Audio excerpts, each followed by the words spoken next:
Olá, você que nos acompanha aqui pelo Notícias Agrícolas. Eu sou Letícia Guimarães e a gente começa agora mais um boletim e vamos falar um pouco sobre a influenza aviária, o caso então que foi detectado pela primeira vez, a doença de alta patogenicidade aqui no Brasil. Foi confirmado esse caso então no Espírito Santo, perdão, na segunda-feira. O Ministério da Agricultura, Pecuária e Abastecimento traz a informação de que desde o dia 10 de maio já estava sendo investigado, portanto, a suspeita da doença. 3 aves marinhas, portanto, lá no Espírito Santo, que estavam apresentando esses sinais, foram confirmados. E agora a gente tem, nesta sexta-feira, a gente tem a notícia de que outras 4 aves, também no Espírito Santo, estão sendo analisadas, têm a possibilidade de estarem contaminadas com o vírus, e também tem um caso em humano ainda sob suspeita que está sendo monitorado e acompanhado para saber se de fato se trata de uma contaminação pelo vírus da influenza aviária. Mas eu estou aqui com o Luizinho Caron, que é pesquisador da Embrapa Suínos e Aves, e vai comentar um pouquinho com a gente a respeito desses casos, medidas de biosseguridade e como que a gente vai procedendo então a partir dessa doença detectada aqui no Brasil. Seja muito bem-vindo, Luizinho. Boa tarde, obrigado aos ouvintes aí da Notícias Agrícolas. Luizinho, vamos lá. A gente estava passando, né, praticamente ileso desse período mais agudo, né, do período de migração das aves, né, que a gente sabe que aqui na América do Sul, 8 países tiveram casos de influenza aviária, 6 deles fazendo fronteira aqui com o Brasil, isso desde o final do ano passado. O Brasil vinha se mantendo aí blindado contra essa doença. Havia inclusive uma preocupação da entrada da doença pelos países fronteiriços, principalmente ali fronteira com a Argentina e Uruguai, fronteira com a Bolívia, mas no fim das contas foi ali pela rota litorânea, né, litoral então capixaba, que essa doença acabou entrando. Comenta um pouquinho sobre essa dinâmica da migração, Luizinho, só para a gente entender essa possibilidade, portanto, da entrada, né, de como ocorreu a entrada da doença. A enfermidade ela é natural nas aves migratórias, né? Aves aquáticas. Algumas aves têm maior susceptibilidade que outras. E no Pacífico vimos muitos surtos em pelicanos, onde o vírus ali em setembro, outubro, desceu na costa então do Pacífico, ali inicialmente lá em cima na Colômbia, depois Peru, Equador, Peru, e no Chile, e mais tardiamente na Argentina e Uruguai, onde o vírus acabou chegando também. Então, existem 3 rotas migratórias, uma que é essa do Pacífico, que desce mais no litoral do Pacífico, uma segunda que é mais desce entre aí a divisa do Brasil e a Argentina, Paraguai, indo ao sul, e uma terceira que é pelo litoral da costa brasileira.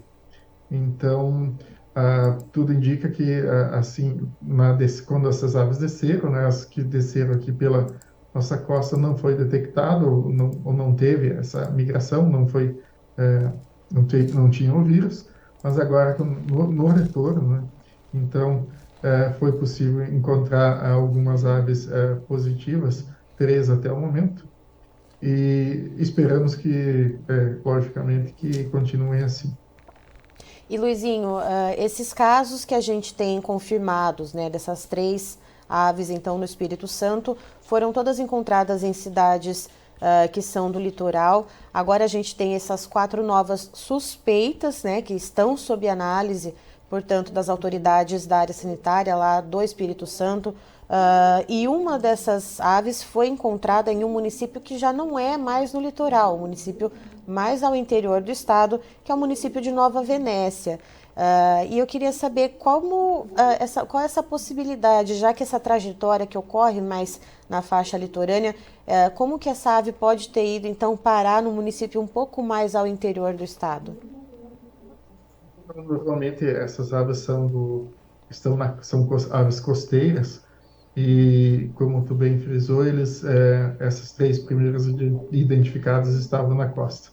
Mas até por sintomas, a própria influenza causa sintomas neurológicos, ou mesmo, às vezes, outras enfermidades também das aves que podem causar sintomas neurológicos, podem fazer com que essas aves se desorientem e acabem indo mais para o interior ou outros municípios.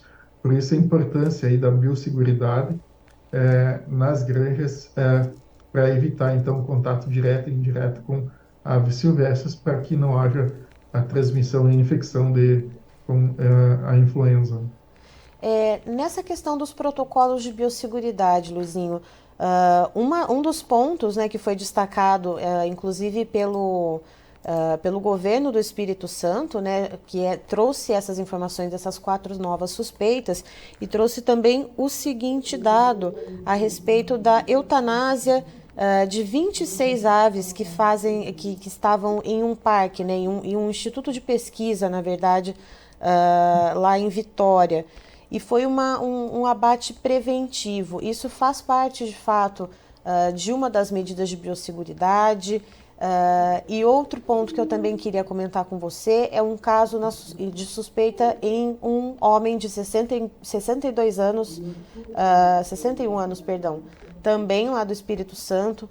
E como que essa questão do contato humano com uma ave infectada pode fazer, então, com que a pessoa se contamine ou que ela transmita para outras pessoas ou leve a doença a outros lugares?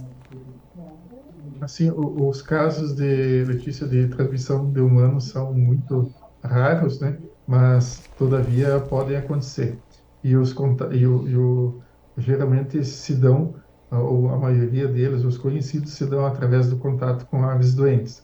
Então, por isso é importante que as pessoas evitem fazer contato ou se aproximarem de aves que estão ali, principalmente costeiras, que estão moribundas ou assim com um comportamento estranho. Porque pode ser outra coisa, pode ser doenças outras das aves, ou mesmo fisiológicas, né, uma ave velha, mas pode ser também que ela esteja infectada com influenza. Então, é bom evitar esse tipo de contato com essas aves silvestres, por 2 motivos. Primeiro, porque existe, apesar do risco ser pequeno, é possível se contaminar.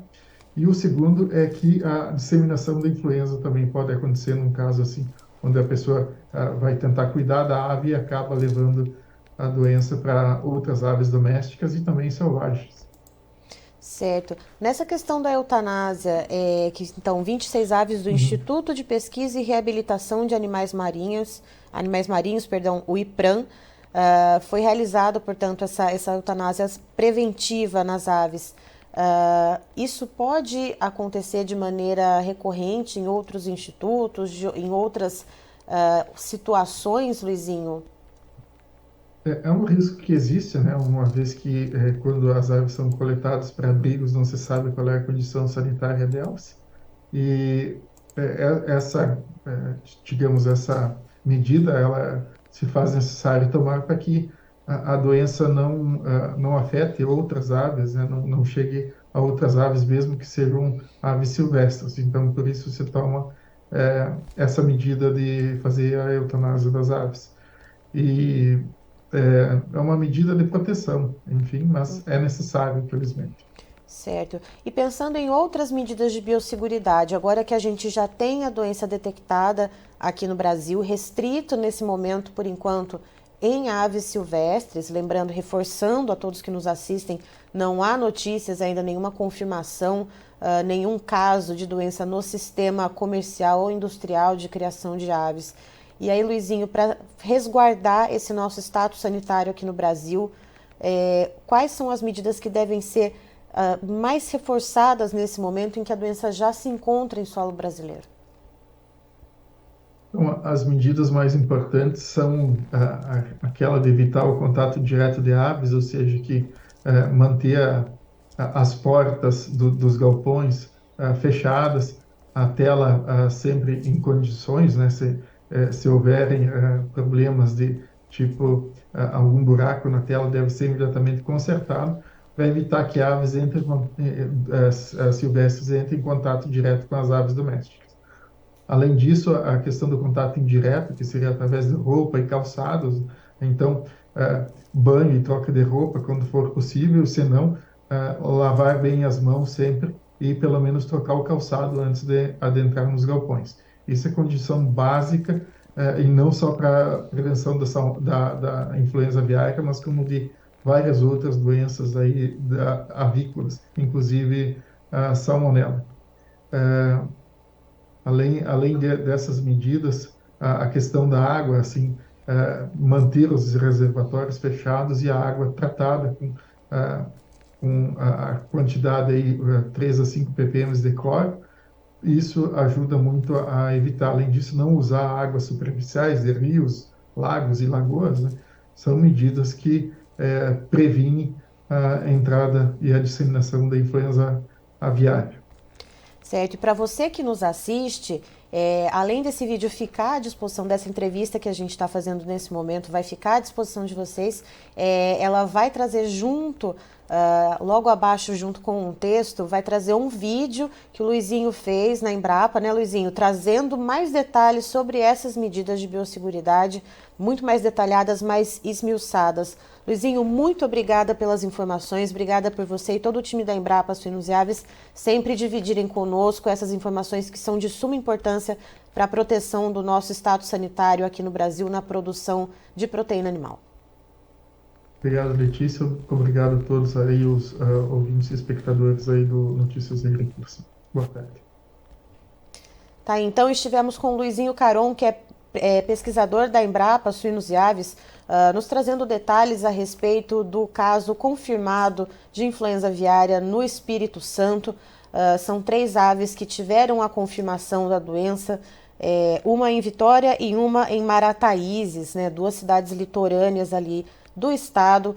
Tem outras 4 aves que estão passando por análise, que apresentaram suspeita da doença, em Vitória, em Linhares, em Itapemirim e uma um pouco mais ao interior do estado, que é Nova Venécia. Luizinho comenta que essa ave que foi encontrada mais ao interior do estado, que pode ser que esteja contaminada com o vírus da influenza aviária altamente patogênico, essa ave ela pode ter se desgarrado do bando justamente porque a influenza aviária e outras doenças também, outras patologias que podem acometer as aves, que não necessariamente seja a influenza aviária, pode causar problemas neurológicos nessa ave, ela fica desorientada e ela pode ter então se perdido ali do bando.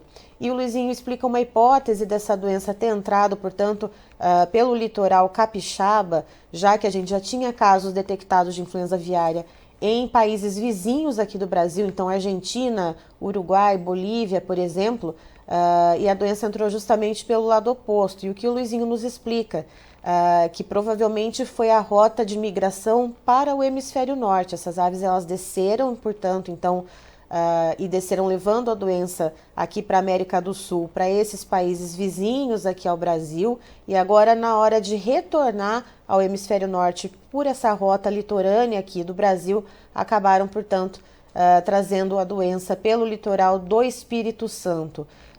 Vale lembrar também que tem um caso de um homem lá do Espírito Santo, um homem de 61 anos, que está sendo analisado, está sendo acompanhado inclusive pelo Ministério da Saúde, com a suspeita de ter sido contaminado pelo vírus da influenza aviária, mas ainda não há nada confirmado de que ele esteja com a doença de fato, mas segue o monitoramento. E o Luizinho fala no reforço das medidas de biosseguridade, que é de extrema importância, já que a gente tem esses casos apenas em aves silvestres nesse momento. É importante redobrar os cuidados para que essa doença não atinja plantéis comerciais. Eu encerro por aqui, mas já tem mais informações para você. Fique ligado.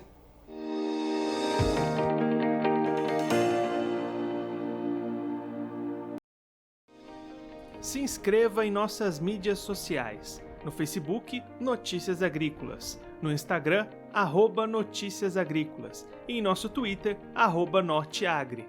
E para não perder nenhum vídeo, não se esqueça de nos acompanhar no YouTube e na Twitch, Notícias Agrícolas Oficial.